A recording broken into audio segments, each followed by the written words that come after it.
All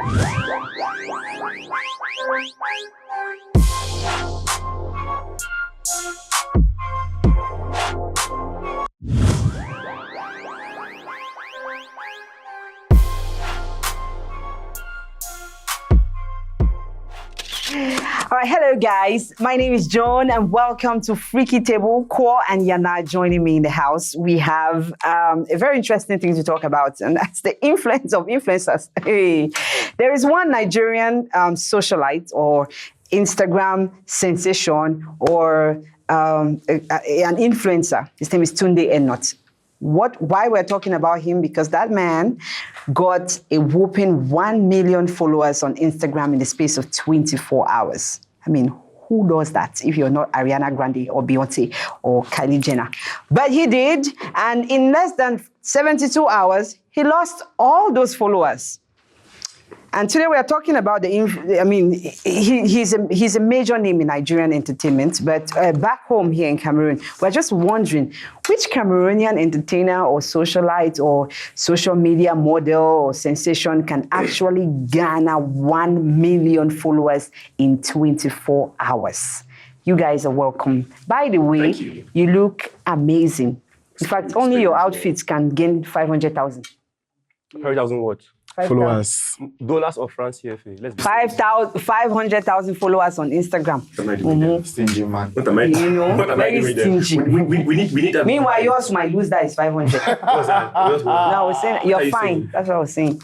I know that. You're very handsome. I know. You know, you made my sexiest list.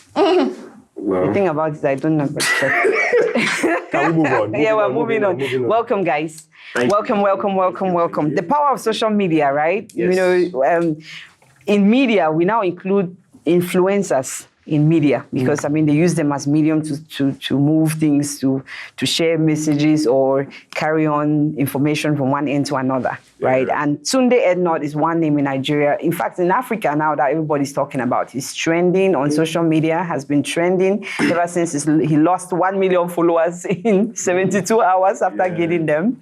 I mean, when you hear this kind of stories like that, first of all, looking at him, right? Do you think he can actually, before he got the 1 million, this is like the third time his Instagram account has been taken down. Yep. For various reasons. We don't even know the exact reasons why this time his account has been dropped. But 1 million followers in less than 24 hours. What does that tell you? It shock you or it choke you or? I mean, the guy has built his following, he has built his brand to the extent where there is this longing to get his opinion or to be influenced by him. He's easy on the eye. He's arrogant. Sometimes in ways that are very endearing, kind of Quintus like. So yeah, like I think that. But you know, one of the things that really struck me a lot is that he did not do it all on its own. Like you could see the galvanizing of the entire industry to get people to follow him. You know, like everybody was like Tunde, and the thing was just climbing. And then there was also the monetary thing that was added to it and all of that. So you see that celebrity and influence really played a lot. But it was also because of the kind of person that he has been. This is somebody who's been a comedian, been a musician, and is on Catching Cold. Now he's a social media influencer, so kind of a Danny Green kind of person in terms of being a comedian, being a musician, and then. I mean, he moves through all of these things, but I don't think it's because of the comedy or the music that makes celebrities want to, want 1 million. He's been a blogger too, so. Yeah, he's been a blogger, and he blogs about his life. So like lifestyle kind of thing. He does, but what the reason why you see celebrities come out, like Nigerian celebrities, I mean major stars, come out to support Tunde Enot, whose account has been dropped down twice. For reasons best known to him and perhaps few of his friends. Instagram. Instagram account. And then you now see artists. I I mean, Mr. Macaroni, Don Jazzy, even female not Bobrisky, because I mean, that's I'm sure one of the people who wanted that account to be dropped. You know, you have all these people coming out and supporting him. Why is that? What is it about Tunde Eno that you feel like people should be concerned or look his way? Like, what is it about him? That guy's a lot, first of all. He's a body full, he's not a handful. It's a lot. The thing is, being on Twitter and active on Twitter, and I mean, playing between Instagram and Twitter, his story has been able to spill over to Twitter, and it shows how much of a newsworthy story it is. Newsworthy in quotes anyway. But I think we should be able to look beyond the numbers, behind those numbers. How has he built that audience? Because at the end of the day, when talking about numbers, we're just talking about audience building. Tunde Eno is like the poster child of troll, right? Of social media trolling. His posts are mostly about insulting people, bringing people down. I don't want to use the word dragging because, well, he brings people down to the lowest. He finds every excuse to just shame you, no matter what. But then, for these artists who are galvanizing behind him, they're looking at their distribution platform. Right. Because these numbers mean a lot to them. So they need these numbers because that's where Tunde Eno is a major means for them to distribute their music, their links. So now everybody's talking about the numbers, but I'm looking at behind these numbers. How has he built the audience? It's not the most decent way. He's at epitome of a troll. And besides that, you find that this is a person who doesn't have any remorse when he does anything. So you see that there's a part of social media that's very happy because Instagram has, I mean, they don't just take your account down. They must report your account to Instagram and the committee guidelines. So he has violated these policies, right? That guide, the platform, their policy, right? He has violated this policy, and it's been rightly taken down. I think it's like karma. It's been coming for him because he's somebody who, even if you could be your own corner and he needs to promote an artist, he attacks the other artist who is at the time, who's really buzzing at the time. He attacks the artist and then draws attention to the artist who he wants to promote. So I'm not surprised industry people are asking people to follow him. It's normal because they want to use that platform. They've been using the platform, so they fear their stakes are down. I mean, 1 million, because in this 1 million, now imagine out of that 1 million, the estimation is about 10% engage with your content, right?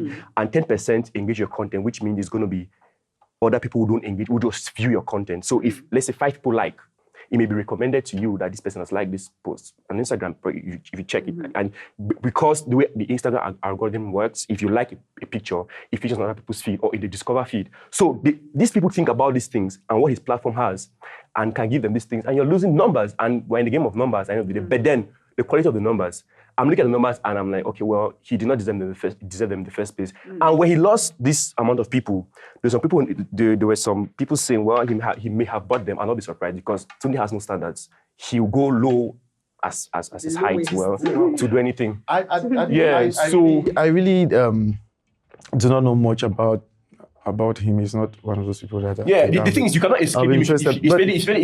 If you're in digital like that, you cannot escape Tunde. He comes to you because of the way, because of his activity. And you know when it's really about the point you made about the kind of followers he has, or that the idea of celebrities or other stars promoting his platform as a means of getting numbers.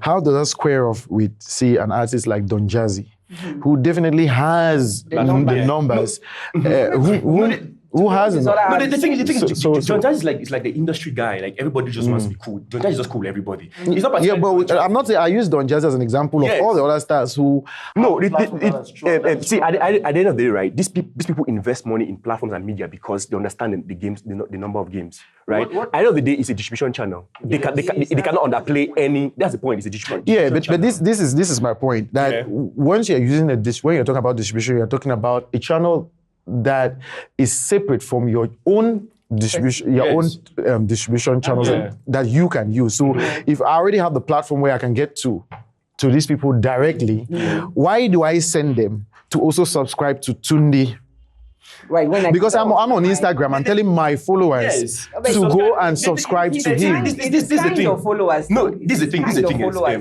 Yeah, but I am asking my followers to go and subscribe to Tunde. So I'm asking, so in terms of distribution, how does that make sense? Because it means if I can tell my followers to go and subscribe to Tunde, I can easily tell them to. Elonge, you understand what this impressions mean on social, even social psychology. Because when a lot of people pay attention to something, it shows that there's something there. Let other people. So by the time his followers, right, go the galvanized towards, you have other people from different places coming, because I mean, this guy who are these people following these people? Why is this guy having a lot of followers? You're interested, so you go there to make sure that you understand what's happening there. And it's like when you want to launch a social media account, right? Some people buy followers because they want to create the impression of having a lot of followers, so people can come and stay. But the bigger issue here is a reflection of our attitude. Also, having numbers on Instagram, we're using Instagram now as because that's where Tunde was. It's also an advertising platform. If he has that amount of people, like even if Kim Kardashian has like 100 and something million followers on Instagram, companies want to put their adverts on your page because of that amount of people who are there. So company? I don't know. In Tunde's own case, I think that these celebrities who are backing either are friends or people like long-time friends. Or people who just feel like, if you have that, or people who have lesser numbers than him, they want to use his platform for advertisement or to whatever thing that they want to do. But also, you come down to Cameroon, where Daphne was, first of all, maybe bashed a little for allegedly receiving 150,000 francs from someone to post something on her Instagram. So artists now, if you have that amount of followers, you can actually get paid. Monetize you. So it's the same thing. So I think that's fine. No, it's fine. I don't deny that. See, no, my issue is how, because the big debate here is if any Cameroonian artist can get that, right? When you start getting not now. It's left to be seen, really, if they can get it. But I think that we should change ourselves a lot when we compare it like that. Because Nigeria is 206 million. Cameroon is 26 million. Below the population of Lagos. So he stands 7.5 chance more to get 1 million followers than a Daphne would even get it. So the question is, we have to look at it per our population. In that 26 million, how many are even online? These and on Instagram and on this. So these are all parameters that we have to use before we can make valid judgment as to how these things can work. I think that someone like Natalie Kwa can pull it off through shock value. But minus even the population of Nigeria, right? You understand that digital people come from different spaces to follow you on digital, right? So you have people from different countries. But the point is the type of content you're producing, right? And attract the kind of crowd you're attracting. In fact, actually, the type of content you put in is reflected in your followers. So in fact, the followers you have is a reflection of your content, and you know that gossip drives a lot of attention. It's same on Twitter. I mean, if a scandal happens today on Twitter, people want to follow you because they want to understand, they want to follow the gist. You have to. You have to pursue the matter to the end. You get. So it's the same thing with Tunde, because his brand in quotes has been built on trolling, on gossip, on bringing down people. So it's a reflection of how thirsty people are for that kind of content, and it also shows how much social media has become a danger, right, to how we exist in that space. That's why Instagram and even Twitter, I mean, these social platforms are bringing in certain policies that are going to protect users, right? Even Facebook, I mean, they'll take down they'll deplatform you because they find you a threat to the social existence of people on their platforms. If they could suspend Donald Trump. So it's for things like that. So Facebook, we have to look at all these things. And when you called him an influencer, I was like, God damn it, what's he influencing? Yeah, but you understand now? Because my issue is we don't have a clear definition of what an influencer is in Africa. I agree. And we need to define. But the question is, I think that we have I think that trolling is crazy.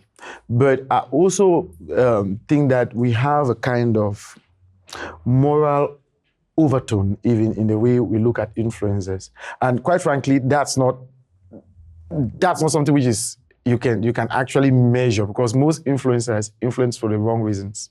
I do know that there are people who influence for fashion, makeup, and all that. But I don't think that people follow Bobrisky because of her makeup. Or is it his makeup? Is it interest around his life, yeah? Yes. So if he has influence on a generation of boys who decide to put up makeup, the value judgment that you give to whether that is moral or right or negative is based on your own values. Okay, but no. Okay, see, I get, my issue is us defining who an influencer. For example, if a makeup brand meets Bobrisky, right, they are sure that her platform is going to sell. They're going to sell. Yeah. But then, for example, even this woman, Dima Ume, she talks food, she talks lifestyle, she talks fashion, she talks. But I'm saying that the way you look at influencer, build a reputation in that. You're looking at influencer as someone who probably has something positive to contribute. No, and Safari could release pictures of his penis, and he's well endowed, and somehow you have sex toy companies calling him lubricants and all of these things and other type of porn companies start coming. Don't get that's newsjacking, right? That's newsjacking. Well, that's newsjacking. Wait, you say you make the same reference to the fact that a makeup company could use Bobrisky. What is the difference between a makeup company? No, I'm saying because Bobrisky over a long time, right, has shown that she can do this. She's makeups. I mean, you see how you know. This person is showing to us how he can perform. Elonge. See, influencer is a marketing term, right? But then now we have to separate it from marketing, from just the English definition of it. Like, okay, I have an influence on you because what I think you're judging. Right, I am saying that.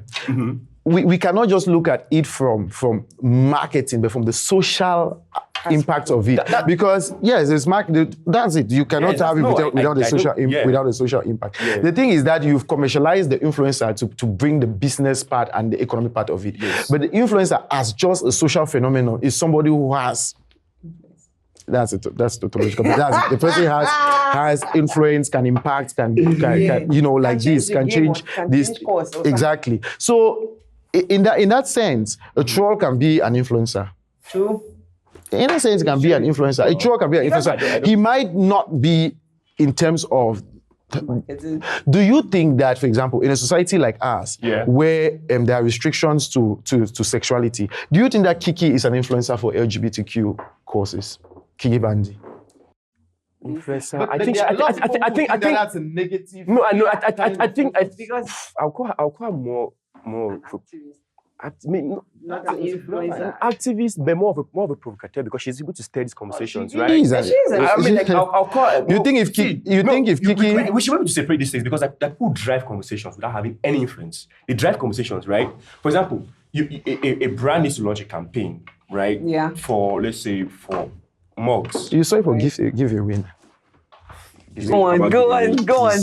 Yeah, right. So they need to launch a campaign on social media. Yeah. Now, at the awareness stage, you're going to use this type of people. At the interest stage, you're going to use this type of people. Desire and action, you're going to use this because that's the whole fun. You're going to use these people at different levels.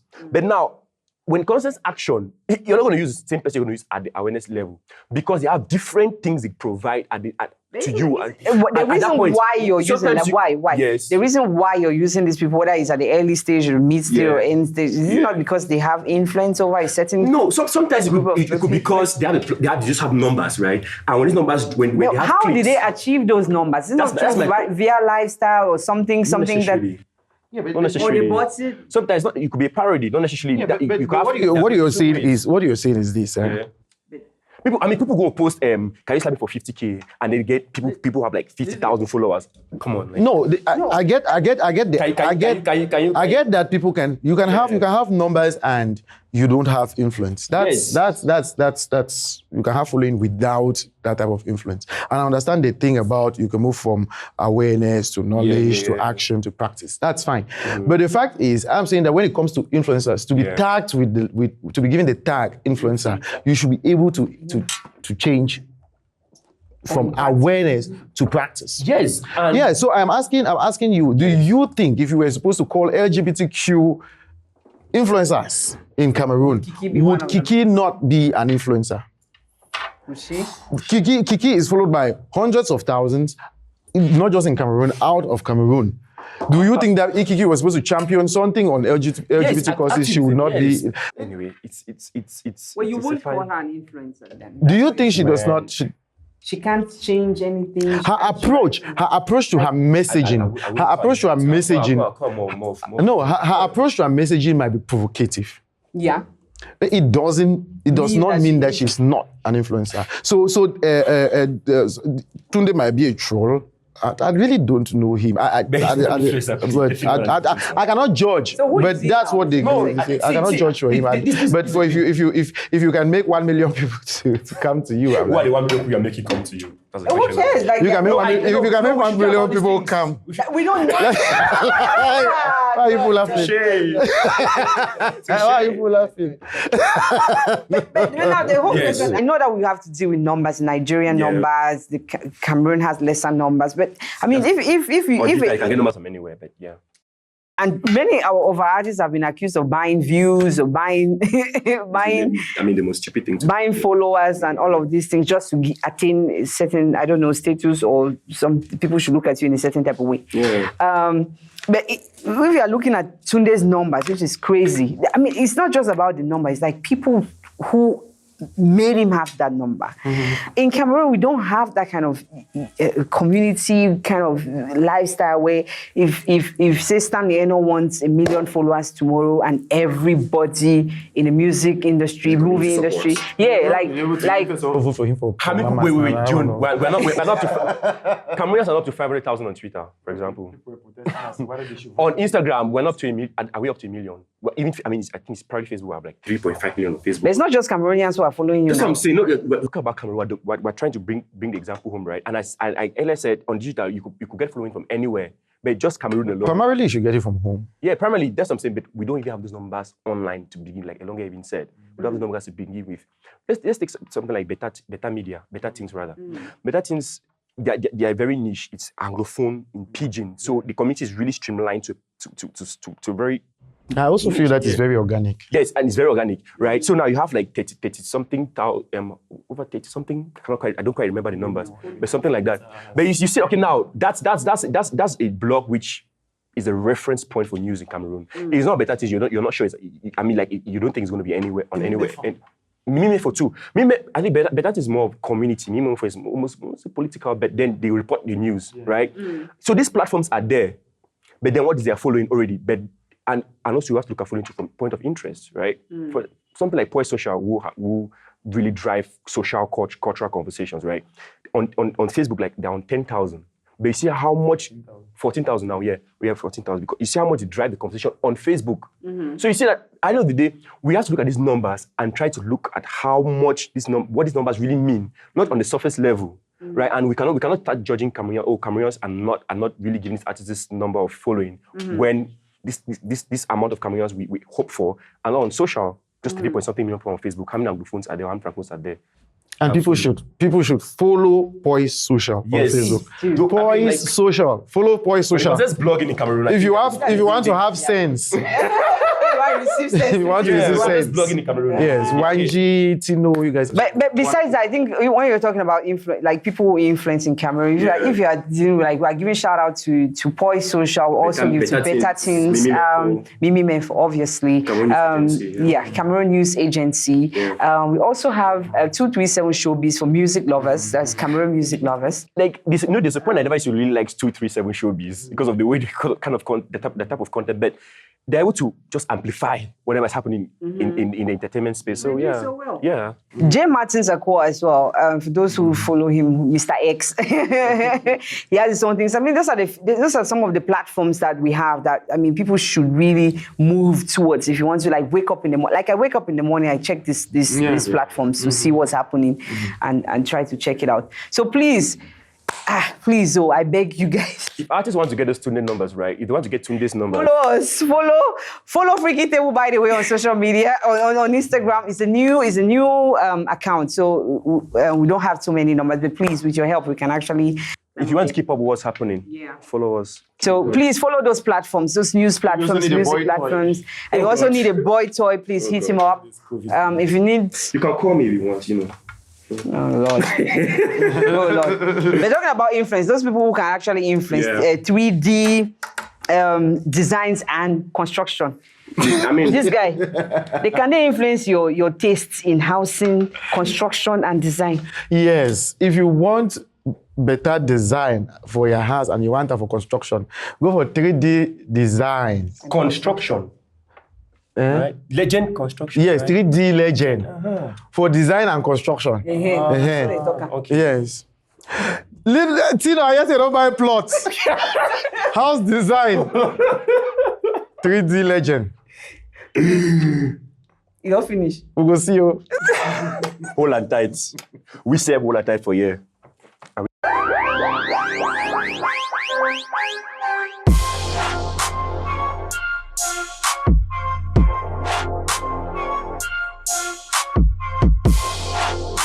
Contact Jungle Studios, which is located at Solidarity Junction, Boya, for all your photography and videography. Contact 651 989 341.